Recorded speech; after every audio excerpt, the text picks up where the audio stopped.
Hello everyone and welcome back to another Final Fantasy VII Rebirth video. In this video we are going to be covering the Queen's Blood battles you can find in Kalm. So there are 3 challenges besides the side quests that we're going to be taking.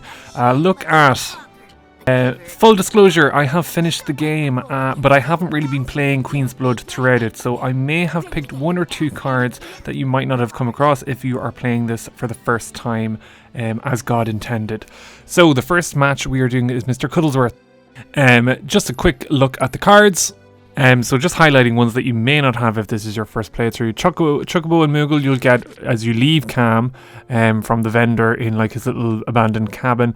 Shiva, from memory, is from Junon, and the Moogle trio is from Costa del Sol. Everything else is kind of replaceable or interchangeable with what you've got. Ifrit is just there because, you know, you have to celebrate the big bad fire daddy himself. Now let's get into the match. That entrance does not get old. Right, okay, so in your first hand we are going to do a wee mulligan of all the high cost cards because we will not be able to play them. We're looking for 1 cost cards. Chocobo Moogle or the Shinra Infantry are probably the best 1 cost cards you can play at the very start. Anyway, I always play them in the middle just because you can unlock then top and bottom for more powerful cards. So we're just going to concentrate in the middle part. I'm kind of like a territory player in Queen's Blood. I just go for flips, so I flip territory. I don't necessarily care about power because you don't need big powerful cards if your opponent can't play anything. So we are just going to play a word I can't pronounce. I know he's in loads of Final Fantasies. Quizzicocktail? Yeah, I butchered it. Moogle Trio, I think, is like my favourite cards in the entire Queen's Blood, but it's always a danger using your turn to play it just this early on. So we're going to play the Shinra Infantry in the bottom one just so that we flip that card, or flip that zone that we can always use. And as you can see, we're slowly taking over territory. So the middle zone is ours to win, realistically. We don't really have to mind too much about the top. So we can just push our advantage in the middle. As you can see, she can't actually play cards, which is awful, but now the reason why Moogle Trio I think is such a fun card is, you'll see now,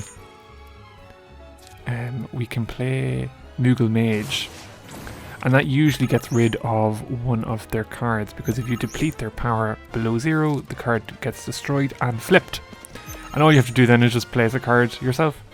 If you play it in the 3rd column, you usually will destroy a card, because remember at the very start we're playing weak cards close to our chest, and there's the first one done. So we won all 3 lanes. Not using massive expensive decks. Again, the main one that you just really would want is Chocobo and Moogle, I think. Just for a great setup. So we got the character card, and that is Mr. Cuddlesworth Finito. What a weird cutscene. On to the next opponent. We have the barricader herself. Let me just wreck your boxes. My barricade just destroyed. Yeah, I'm going to destroy you in a card game too, hopefully. So Zahira, right, we're just going to actually fast forward towards her match now. Do you notice all the Queen's Blood opponents, they just talk forever. We're on a time clock, the planet's in danger. Can't be talking all day. So we're going to use the same deck as before. Again, with your mulligan, you just really want to get rid of... Not even get rid of, but you want to have stuff you can play. So you want 1 cost cards. So the birdie is a good one because he'll always just let you either take control of the top lane or play a big card in the middle. We're going to put the Moogle down because I just love card draw. I love options. So any card that has card draw is great in my book. Moogle Bard is so good, but probably too early to play.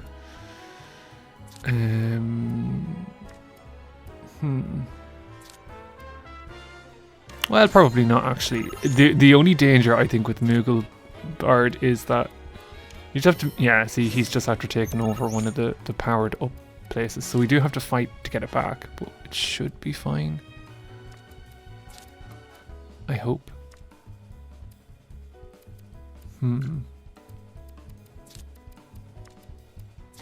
Yeah, I think Chocobo Moogle is possibly the play here. Sorry, I'm being so cautious. I don't know why. We've got this in the bag.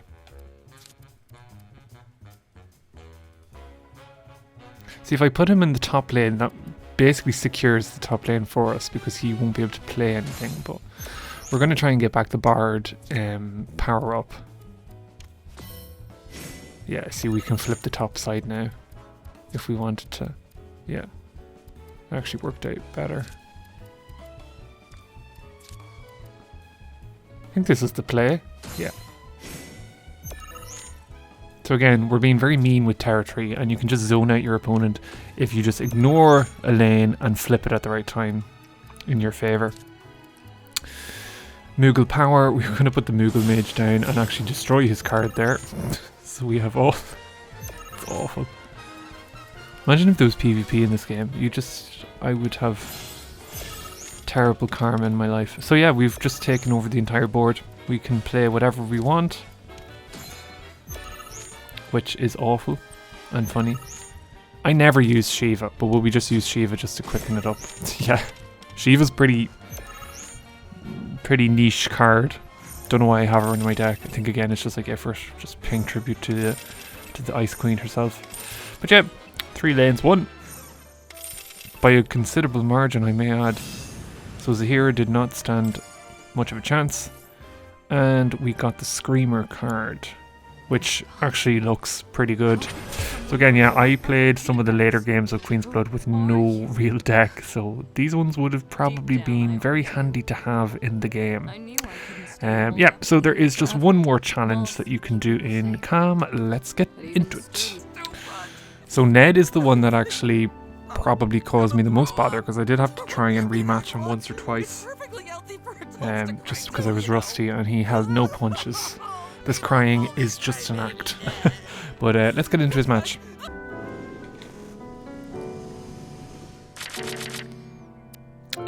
So we're just going to get rid of the 2 cost cards. We're going to keep the Riot Shinra unit, just because I never really used him, so you never know when he might be useful. And he's 3 power, which is not something to be laughed at. So we have our Shinra infantry, middle part. I'm going to put the birdie in the middle. Should really learn the card's name, shouldn't I? Birdie. Not great for us. He has middle tile, but we can hopefully flip it back. I'm just going to put Posh Chocobo down, force me to concentrate on the bottom lane.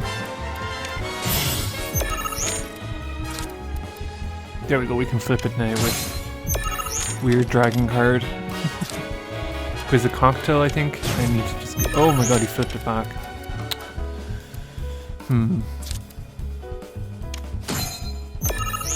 Okay, we just need... Oh, I don't have a 1 card. This is bad now. We need a 1-drop. Ah, Chocobo Moogle. Okay, game. The game wants me to win. Because otherwise we would have been effect there.